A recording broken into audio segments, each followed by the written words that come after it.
congratulations to the women who have joined this session and are all set to make a strong impact in the technology industry.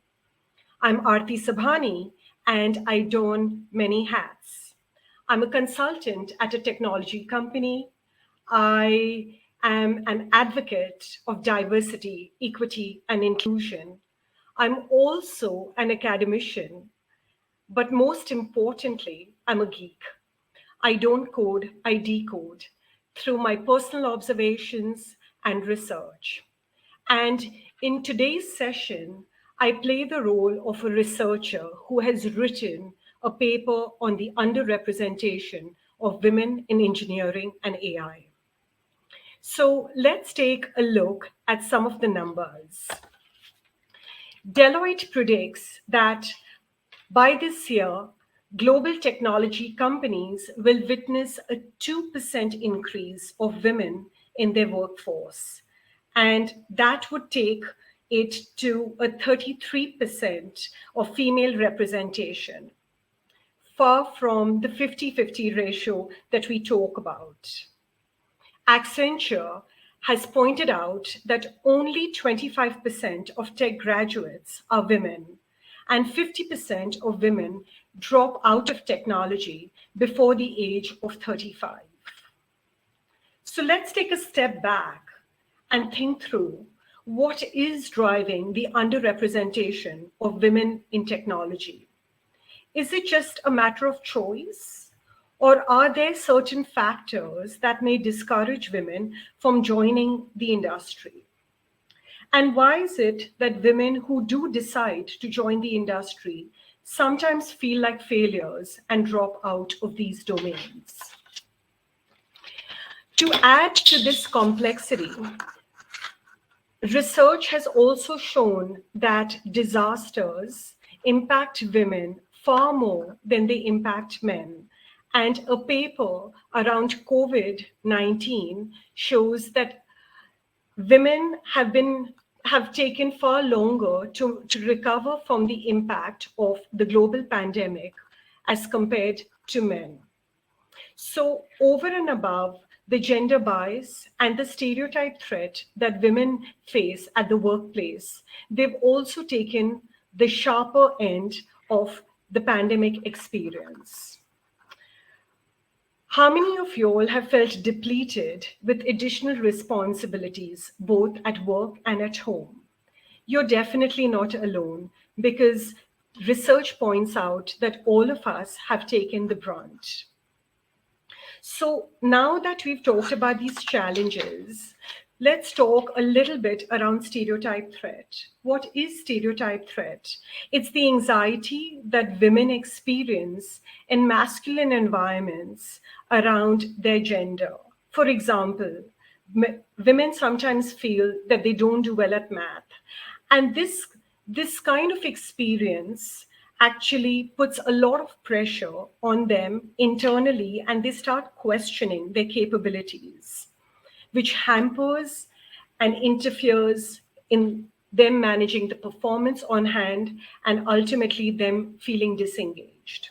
So now that we've talked about the problem, what can we do to nurture ourselves against these stressors and increase our sense of well-being? I propose that we do this by increasing our sense of belonging in the tech industry. The three ideas that I propose today are important to both genders. However, in masculine environments, given that women often feel less than optimistic about their careers, they need to make deliberate attempts to feel even more connected to people within the industry.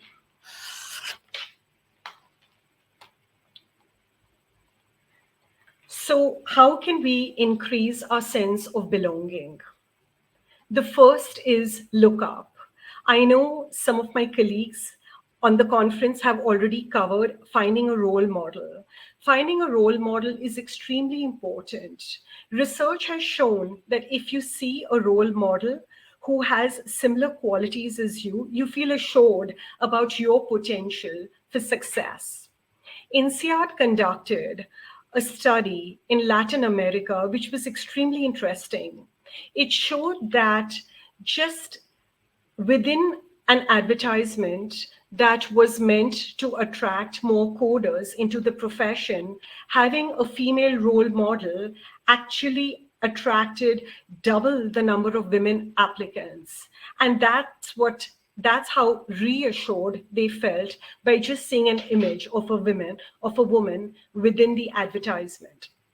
So who are these role models? Not all of them need to be celebrities. They can be people who we meet and interact with on a day-to-day basis. My role model is within my organization, and I've reached out to her to discuss and understand how is she essentially paving her own career path. Her career journey is fascinating, and her behaviors continue to inspire me. The next is look around. Look around and connect. Connect with mentors, connect with allies, with sponsors, and with peers. Having a peer can greatly, having a mentor can greatly help remove distractions from one's career path. And in fact, studies have also shown that just connecting with a peer has helped women gain more confidence and broaden their perspectives. In fact, a study by Trust Radius shows that the second highest barrier that women have cited within the tech industry is lack of mentors. Allies, as we all know, can help to advocate for women, and sometimes they can carry out very simple interventions. Even in a meeting, sometimes they can just come across and point out that you may have been interrupted by a male colleague. Small supportive gestures such as this can greatly help you to feel more encouraged in your career journey. Sponsors, as we are aware, can help us in professional development and accelerating our career goals. And peers and networking. The importance of networking has again been established by research, which is women who've attended a women-only conference have actually experienced a greater chance of promotion and up to 3 times more possibility of having a 10% salary increase within 5 years. So look around and find your peers and create a strong circle of supporters who can not only add more meaning to your career journey, but also make it more enjoyable. And lastly, charge forth.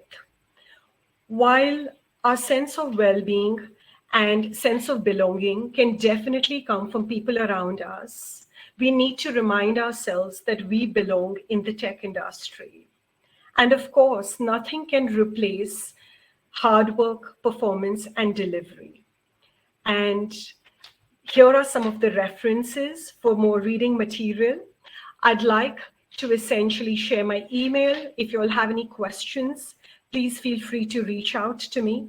It's been an absolute honor to be part of this platform that unites women who are talented and motivated and want to make an impact in the technology industry. So now, look up, look around, and charge forth.